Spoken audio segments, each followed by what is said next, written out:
다 같이 기도하시겠습니다. 지금도 살아계셔서 우리 가운데 함께 하시며 우리의 예배를 기쁘게 받아주시는 아버지 하나님, 이 시간에 예배를 통하여 다시금 하나님 아버지께 감사와 영광을 돌려드립니다. 이 시간도 구별하여 드리는 예배를 통하여 하나님 영광 받아 주시옵고, 우리가 하나님의 마음을 느낄 수 있는 은혜의 시간이 될 수 있도록 하나님 친히 이 시간 저희 가운데 역사해 주시기를 간절히 원합니다.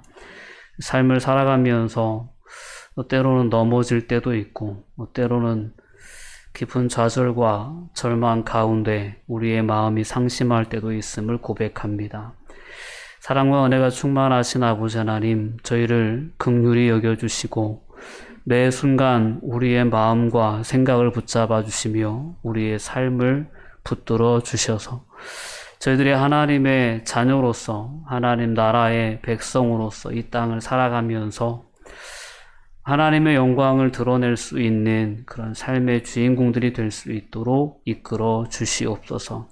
어떤 상황 가운데서도 하나님께서 우리에게 허락하신 그 평안함과 기쁨과 그 소망을 잃지 않고 세상을 살아갈 수 있도록 주님 저희를 이끌어 주셔서 저희 속에 나타난 그 아름다운 열매들로 인하여 이 땅 가운데 하나님의 영광이 드러나고, 또한 더 나아가 하나님의 나라가 확장되어지는 역사가 지속되어져 갈 수 있도록 하나님 저희를 이끌어 주시옵소서. 코로나19의 확산 상황 가운데에서 오랜 동안 우리가 함께 모이지 못하고 있는 상황입니다. 이 시간도 사랑하는 성도들 흩어진 가정에서 함께 예배하는 가운데 있습니다. 하나님 기억하시고 하나님께서 친히 찾아가 주시고 또한 만나 주시고, 오늘도 말씀을 통해 우리를 찾아오시는 하나님의 그 마음과 그 음성을 분명히 느낄 수 있도록, 깨달을 수 있도록 역사하여 주시옵소서.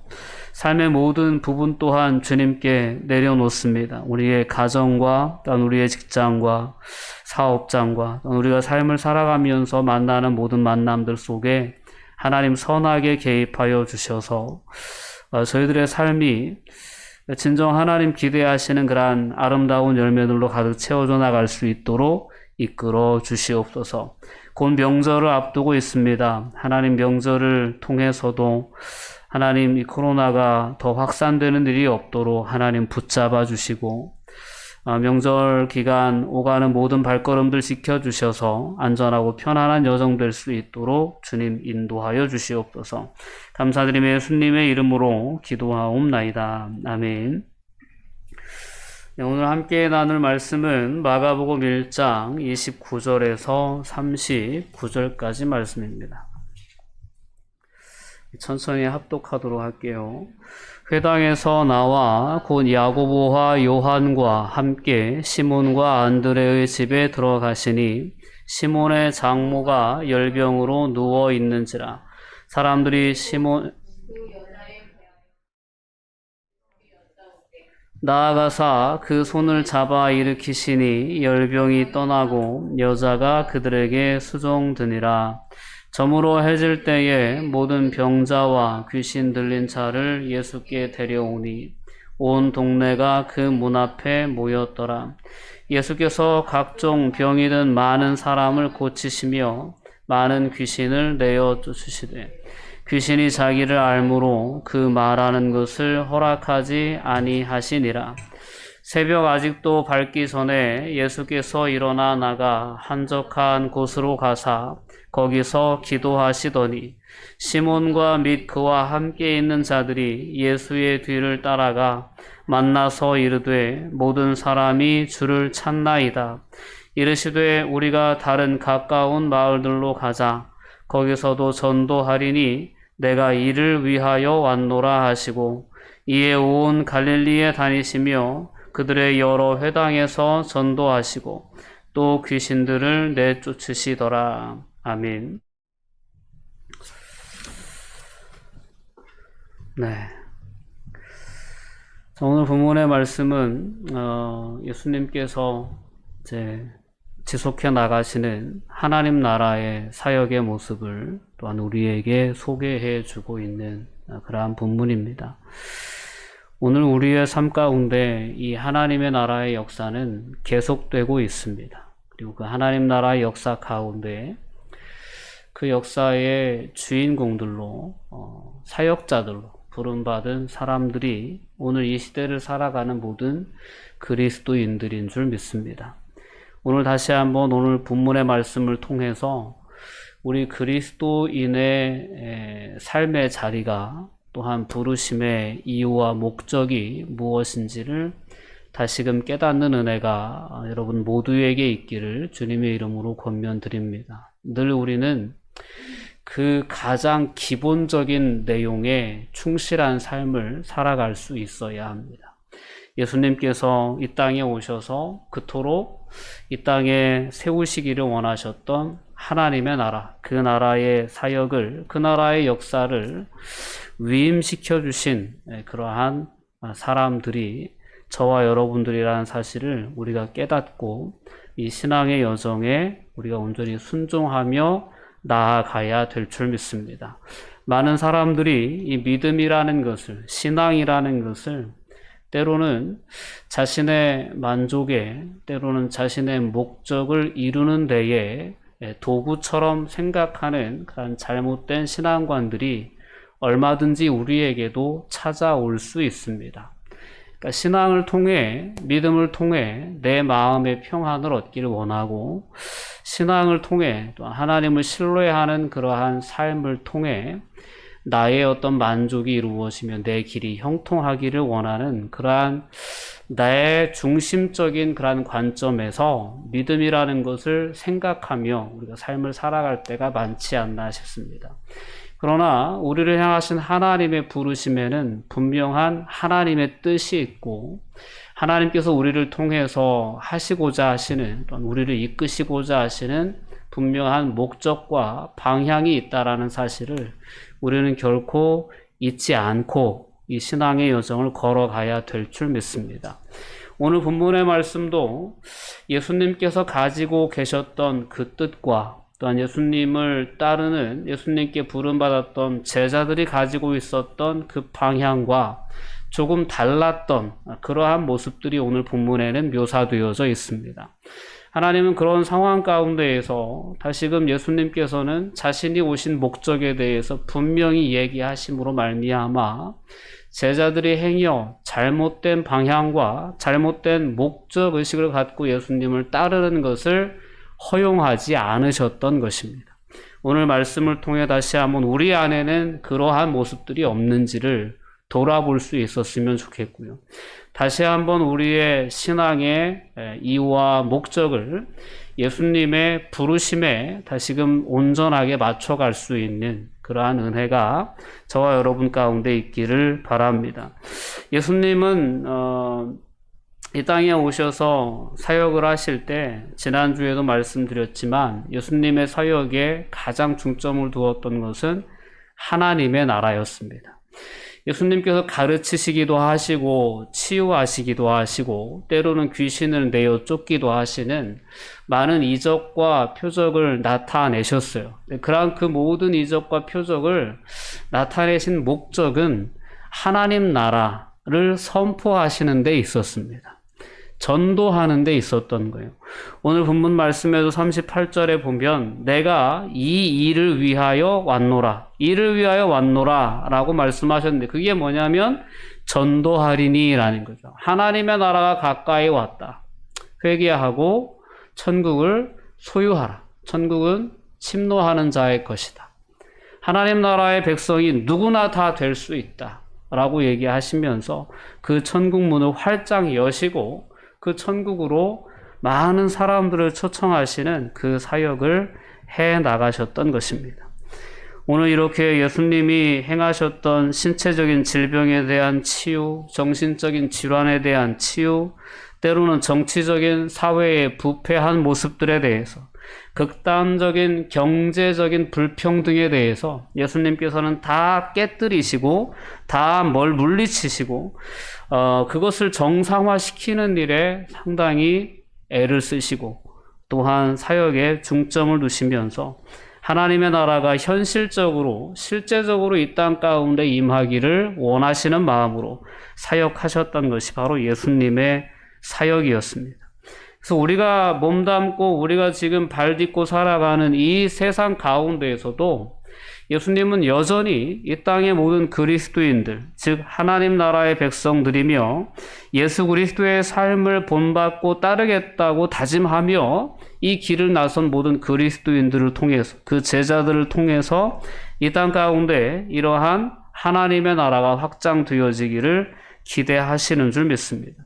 그래서 오늘 예수님의 사역과 예수님의 말씀을 통해서 다시금 그 뜻 가운데 우리의 삶을 일치시키고 세울 수 있는 그런 은혜가 있기를 바랍니다. 가장 먼저 오늘 본문에서 다루는 이야기는 시몬 베드로와 안드레의 집에서 있었던 시몬 베드로의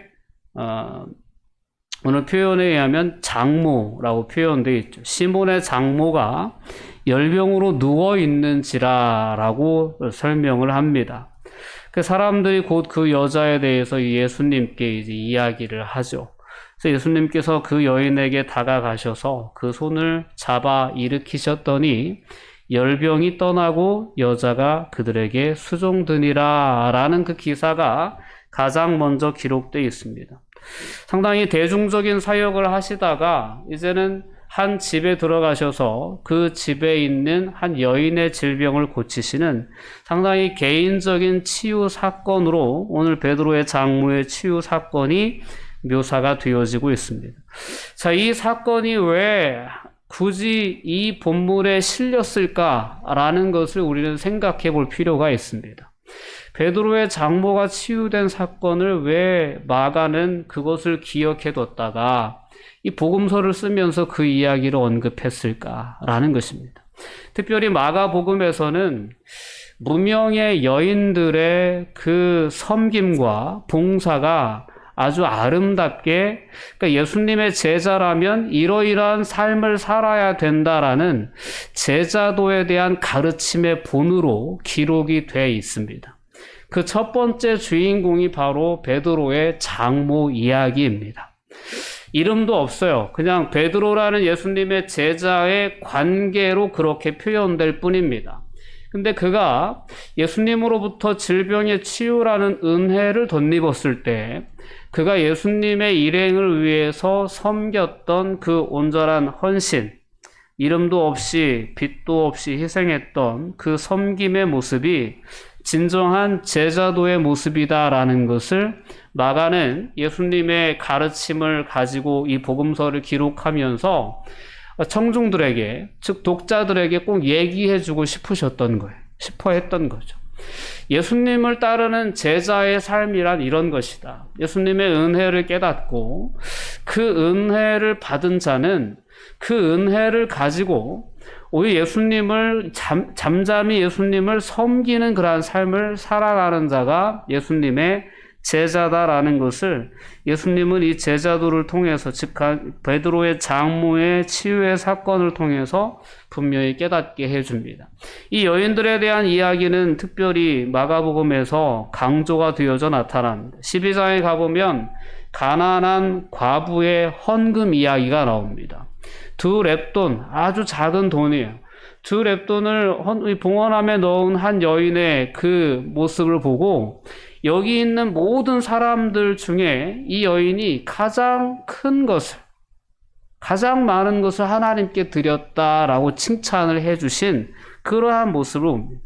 또한 14장으로 넘어가 보면 예수님의 발에 향유를 깨뜨려 부은 그 여인의 이야기가 나오고, 15장으로 넘어가면 골고다의 언덕을 향하여 예수님이 십자가를 지고 가실 때 그 뒤를 따르며 눈물을 흘리던, 그 십자가 밑에서 눈물을 흘리던 그러한 여인들의 모습으로, 또한 무덤을 찾아가서 예수님의 시신을 수습하려고 했던 그 여인들의 모습으로 이 예수님의 부름을 받은 이 제자들의 삶의 모습이 어떠해야 되는지를 마가복음은 분명하게 이렇게 묘사해 놓고 있습니다. 저렇게 베드로의 장모의 집에서 이와 같은 그러한 치유의 역사가 있은 후에 32절로 넘어가 보면 저물어 해질 때에 모든 병자와 귀신 들린 자를 예수께 사람들이 데리고 옵니다. 지난주 본문에 의하면 예수님의 그 사역으로 말미암아 예수의 소문이 온 갈릴리 사방에 퍼졌다라고 얘기했습니다. 28절 말씀. 어떻게 보면 오늘 본문 32절 이하에 나와 있는 그 사람들의 모임은 그 사람들이 예수님께 나아온 것은 그 소문을 듣고 나아온 거죠. 그 많은 사람들이 나아오는데 그 표현들이 참 재미있습니다. 모든 병자, 그리고 33절에 보면 온 동네, 그리고 34절에 보면 각종 병이든 많은 사람. 그러니까 예수님의 사역이 상당히 광범위한 사역이었음을, 그리고 이 모든이라는 표현, 온 동네라는 표현은 예수님의 그러한 어떤 사역의 대상에서 벗어나는 사람이 한 사람도 없었다라는 것을 느끼게 해주는 그러한 표현으로 마가는 예수님의 이러한 치유 사역을 이야기합니다. 예수님도 누구든지 나를 믿는 자는 하나님 나라의 백성이 된다라고 분명하게 말씀하십니다. 그 예수님의 복음은 이 예수님의 시대뿐만 아니라 오늘 이 시대 가운데에도 예수님의 이 은혜의 복음, 또한 예수님의 이 사랑, 예수님의 이 긍휼이 여기심은 이 세상을 발딛고 살아가는 모든 사람들을 향하고 있다라는 것을 우리는 오늘 본문 말씀을 통해 다시금 분명히 깨달을 수 있어야 합니다. 우리는 삶을 살아가며 때로는 마음에 담을 쌓기도 하고 때로는 실제적인 장벽을 쌓기도 하고 나와 너를 구분하려는 그러한 어떤 생각 가운데 빠질 때가 참 많습니다. 그래서 내 편을 가르고 우리의 유익을 따지고 나의 유익을 따지고 그러기 위해서 누군가를 희생시켜야 하는 그러한 삶에 우리가 어느덧 익숙해져 있지 않나 싶습니다. 그러나 예수 그리스도의 사역은 결코 그런 제한선이 없었다라는, 그러한 장벽이 없었다는 거죠. 예수님의 사역은 당신을 향하여서 절망 가운데 희망을 품고 나아오는 모든 사람들을 향하여 열려있는 그러한 은혜의 사역이었다라는 거죠. 오늘 교회가 꼭 기억해야 할 부분이 바로 이 부분입니다. 예수님의 사역을 이어받아서 그 사역을 이어가며 하나님 나라의 그 확장을 위해서 힘써야 할 교회의 모습은 이렇게 세상을 향하여서 그 누구도 제한하지 말고 그 어느 누구든 예수 그리스도를 믿어 하나님의 자녀가 되고 백성이 될 수 있다는 이 온전한 복음을 전할 수 있는 교회여야 된다라는 거죠.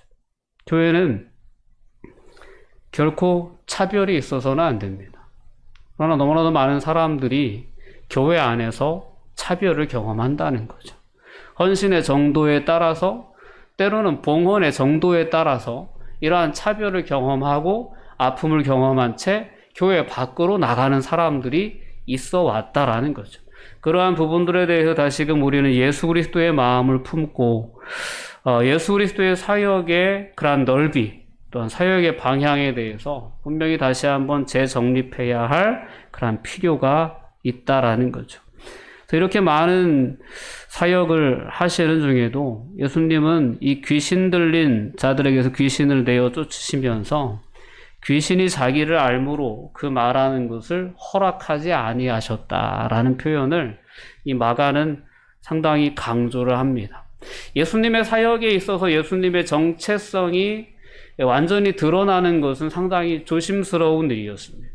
그러니까 하나님의 때가 되어서 예수님이 십자가의 길을 가시기 전까지는, 그래서 예수님이 자신의 정체성에 대해서 제자들에게는 말씀하시고 또한 제자들에게는 분명히 얘기하시지만 비밀로 할 것을 염두에 두면서 그렇게 제자들을 가르치시는 모습을 보는데, 하나님의 때가 되어서 어떤 그 십자가에 돌아가시고 부활하시는 그러한 어떤 그러한 구원 역사가 완전히 성취되기까지는 예수님이 자신의 정체성을 이렇게 가리우시는 그러한 모습을 또한 이 말씀 속에서 알 수 있습니다. 자, 이런 하루의 사역이 지난 이제 14절부터 해서 계속해서 이 가버나움에서 있었던 그 하루의 사역을 소개한 후에 예수님께서 드디어 쉴 시간을 가지셨겠죠. 그리고 나서 새벽 아직도 밝기 전에 예수님께서 일어나셔서 나가서 한적한 곳에 가서 기도를 하십니다. 예수님은 참 인간으로 이 땅에 오셨습니다. 인간의 피로를 아십니다. 인간의 피곤함도 아시고, 인간의 시장함도 아시고, 인간의 통증, 고통, 그런 거 다 몸소 체험하신 분이십니다. 예수님의 사역 가운데 정말 우리에게 귀감이 되는 모습이 있다면 예수님은 하나님과 동등하신 분 아닙니까? 그럼에도 불구하고 그 인간의 몸을 입고 이 땅에 오신 예수님은 늘 겸손히 기도의 자리에 나아가셨다라는 것입니다.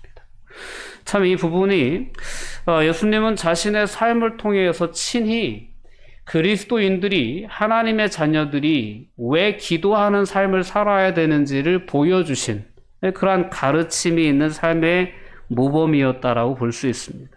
사역하고 휴식하시고 또 기도하시고 또 사역하시고 휴식하셨다가 또 기도하시는 이러한 이 삶의 리듬을 예수님은 자신의 삶을 통해 분명히 보여주셨고, 그러한 삶의 리듬이 오늘 이 시대를 살아가는 그리스도인들이 또한 따라가야 할 삶의 모범이라는 것을 오늘 마가는 이 예수님의 이 사역에 대한 기록을 통해서 우리에게 분명히 깨닫게 해줍니다. 특별히 예수님의 기도는 갈등 상황 가운데에서 때로는 어떤 미혹이나 유혹이 다가올 때, 때로는 결정을 내려야 할 그러한 순간들 때마다 예수님은 기도의 자리를 찾아 나셨습니다. 저나 오늘 이렇게 함께 예배하는 우리 한길교회 모든 성도님들에게도 이러한 예수님이 보여주셨던 겸손한 기도의 자세가 다시금 회복될 수 있는 은혜가 있었으면 좋겠습니다. 어떤 만남을 앞두고도, 어떤 중요한 결정을 앞두고도, 때로는 세상을 살아가면서 갈등을 경험할 때, 때로는 여러 가지 유혹을 경험할 때, 그때 예수님께서 하셨던 그 방식, 하나님 앞에 나아가서 기도하셨던 그 방식을 통해서 하나님의 능력을 덧입고 또는 하나님의 인도하심을 구하는 그러한 기도하는 삶의 본을 우리는 예수님을 통해서 배울 수 있어야 합니다. 히브리서 4장 16절 말씀에 보면 긍휼하심을 얻고 때를 따라 돕는 은혜를 얻기 위하여 은혜의 보좌 앞에 담대히 나아갈지니라 라고 이렇게 우리에게 권면해 줍니다. 자, 때를 따라 돕는 은혜가 필요합니다. 하나님의 긍휼하심이 필요합니다. 근데 이러한 긍휼하심과 은혜를 구하기 위해 나아가야 할 자리는 하나님의 보좌 앞입니다. 하나님 앞에 담대히 우리가 예수 그리스도 이름을 의지하여 나아가 이와 같은 긍휼하심과 때를 따라 돕는 은혜를 얻기 위해 우리는 기도하는 삶에 힘써야 될 줄 믿습니다. 오늘 한적한 곳이라고 표현된 곳은 광야를 떠올리는 표현입니다. 예수님은 광야에 가셔서 40일 금식하신 후에 사탄으로부터 시험을 받으신 적이 있습니다. 사탄의 시험은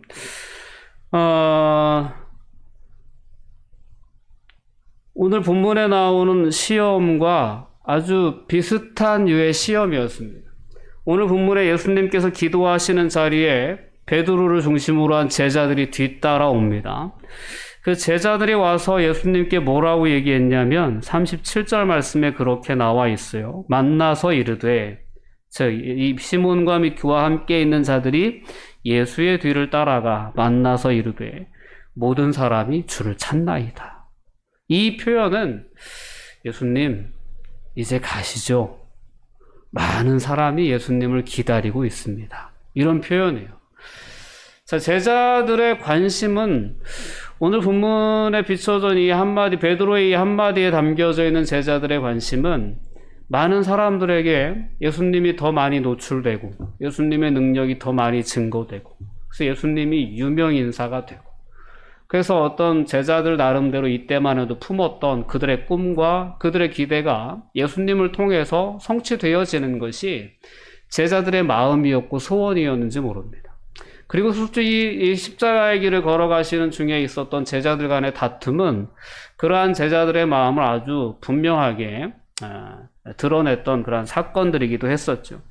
자, 오늘 예수님이 기도하시는 그 자리에서 예수님께서 내려놓고자 하셨던 그 갈등, 그 문제는 바로 이 제자들이 가지고 있었던 그러한 생각과 아주 관련이 있는 그러한 부분이 아니었을까 생각해 봅니다. 예수님은 광야에서 사탄으로부터 시험을 받을 때 높은 성전에서 뛰어내려라. 네, 하나님이 천사들을 보내셔서 그 발이 땅에 부딪히지 않게 해줄 것이다. 라는 그러한 시험을 했어요, 사탄이. 그때 이제 하나님께서는 주 너희 하나님을 시험하지 말라라고 사탄의 미혹을 물리치셨는데, 세상의 인기와 명예, 영광에 대한 유혹은 예수님의 사역 가운데 늘 따라다니던 그러한 유혹들이었습니다. 어떻게 보면 제자들의 마음을 미혹시켰던 그러한 부분도 그 부분이 가장 컸던 부분입니다. 세상에서의 사람들로부터 받는 인정과 칭찬과 인기와 또한 그에 따른 어떤 재물의 유혹과 이러한 모든 것들이 예수님의 사역이 조금만 방향을 바꾼다 해도 변질될 수 있는 그러한 어떤 위험 여지로 여전히 예수님의 사역 가운데는 따라다닐 수밖에 없었던 것이고, 그래서 예수님을 따르는 제자들의 입장에서도 늘 그와 같은 유혹 앞에 설 수밖에 없는 그런 하나의 주제였다라는 거죠. 예수님께서는 이 베드로의 요청에 단호하게 대답하십니다. 다른 마을로 가자. 다른 마을로 가자. 그러면서 예수님이 이 땅에 오신 목적에 대해 38절을 통해서 분명하게 말씀하십니다. 내가 이를 위하여 왔다. 우리가 다른 가까운 마을들로 가자. 거기서도 전도하리니 내가 이를 위하여 왔노라 라고 말씀하십니다. 야, 베드로야, 많은 사람이 우리를 우러러보는, 우리를 인정하고 칭찬하는 그러한 인기, 세상의 영광, 그로 말미암아 우리에게 주어지는 명예, 권위, 그런 것이 나의 사역의 목적이 될 수 없다. 내가 이 땅에 온 것은 전도하기 위해 왔다. 내가 이를 위해 왔다. 라고 말씀하시면서 예수님은 그곳을 떠나서 온 갈릴리에 다니시며 그들의 여러 회당에서 전도하시고 또 귀신들을 내어 쫓는 그런 사역을 이어가시는 것입니다. 오늘 예수님의 사역의 관점과 제자들이 가지고 있었던 그 기대가 조금 어긋나 있는 모습을 우리는 분명히 볼 수 있습니다. 그에 반해 베드로의 장모 이야기는 아주 겸손히 예수님을 섬기는 그러한 제자도의 모습을 우리에게 분명히 보여주고 있습니다. 우리가 오늘 이 시대를 살아가면서 예수님의 제자로 하나님 나라의 백성으로 세상을 살아갈 때 우리는 과연 어떤 마음을 품고 예수님을 따르고 있는가라는 부분을 다시금 점검해 볼 수 있는 은혜가 있었으면 좋겠습니다. 자, 우리도 예수님의 제자들의 모습처럼 때로는 성공지향적인 관점 속에서 우리의 신앙에 대한 그러한 이해를 가지고 우리가 신앙생활을 할 수도 있습니다. 여전히 그러한 제자들에게 찾아왔던 유혹들은 여전히 우리 앞에도 그대로 남아 있습니다. 자, 그러한 유혹을 뿌리치고 예수님께서 보여주셨던 오직 그 복음을 전하는, 전도하는 일에 집중하셨던 예수님의 사역의 모습이 우리에게 귀감이 될 수 있는 은혜가 있었으면 좋겠습니다. 내가 신앙생활하는 목적은 나의 유익을 채우기 위해, 나의 목적을 이루기 위한 하나의 도구점으로 우리가 신앙을 생각할 것이 아니라, 신앙은 내가 죽고 예수가 사는 것을 의미하는 것임을 다시 한번 우리는 분명히 이해해야 합니다. 나의 뜻이 죽어지고 내 삶에 하나님의 뜻이 세워지는 것이 믿음이고 신앙이다라는 것입니다. 내가 원하는 삶이 성취되어지는 것이 아니라 하나님이 원하시는 그 뜻이 나의 삶을 통해 이루어지기 위해서 우리는 부름받았다라는 것을 우리는 결코 잊지 말고 우리의 삶의 현장에 서갈 수 있어야 될 줄 믿습니다. 예수님이 하셨던 가르침이나 치유나 또한 귀신을 내어 쫓는 그 모든 사역은 오직 전도하는 목적을 위해서 맞추어져 있었다라는 것을 우린 분명히 기억하고, 예수님께서 보여주셨던 신앙생활, 그의 기도의 생활, 그리고 하나님께 주신 사명에 대한 철저한 순종의 모습이 오늘 예수님의 뒤를 따라가는 우리 그리스도인들이 마음에 담아야 할 그러한 모습이고, 그러한 모습을 겸손히 따라 우리에게 주어진 삶의 자리에서 순종의 삶을 살아가는 사람들이 다름 아닌 하나님의 백성들이고 바로 그리스도인들인 것입니다. 오늘 우리는 예수 그리스도를 바라보는 그러한 삶을 다시 한번 선택해야 합니다. 주님께서 어떻게 사셨는지, 어떻게 기도하셨는지, 어떻게 하나님의 뜻에 집중하셨는지 그 삶의 본을 우리는 분명히 기억하고 그러한 삶의 자리 위에 우리의 삶을 세워나가기 우리가 힘써야 될 줄 믿습니다. 우리를 온전케 하시는 분인 예수님을 우리는 끝까지 놓치지 않고 바라보면서 우리에게 주어진 이 믿음의 여정을 완주할 수 있기를 주님의 이름으로 권면드립니다. 기도하시겠습니다. 사랑과 은혜가 충만하신 아버지 하나님, 감사와 영광을 돌려드립니다. 오늘도 예수 그리스도의 사역의 본을 말씀을 통해서 받게 하시니 진심으로 감사드립니다. 예수님의 제자들 안에 있었던 인기에 대한, 세상의 영광과 세상의 권력에 대한 그러한 유혹들이 여전히 우리의 신앙 여정 가운데도 있음을 고백합니다. 다시 한번 예수님께서 보여주셨던 예수님의 사역의 분명한 목적을 저희들 안에 품게 해 주시고, 예수님의 신앙 생활, 예수님의 기도 생활이 우리에게 모범이 되어 그 삶을 뒤따를 수 있는 그리스도인으로 설 수 있도록 주님 저희들을 붙잡아 주시옵소서. 감사드리며 예수님의 이름으로 기도하옵나이다. 아멘.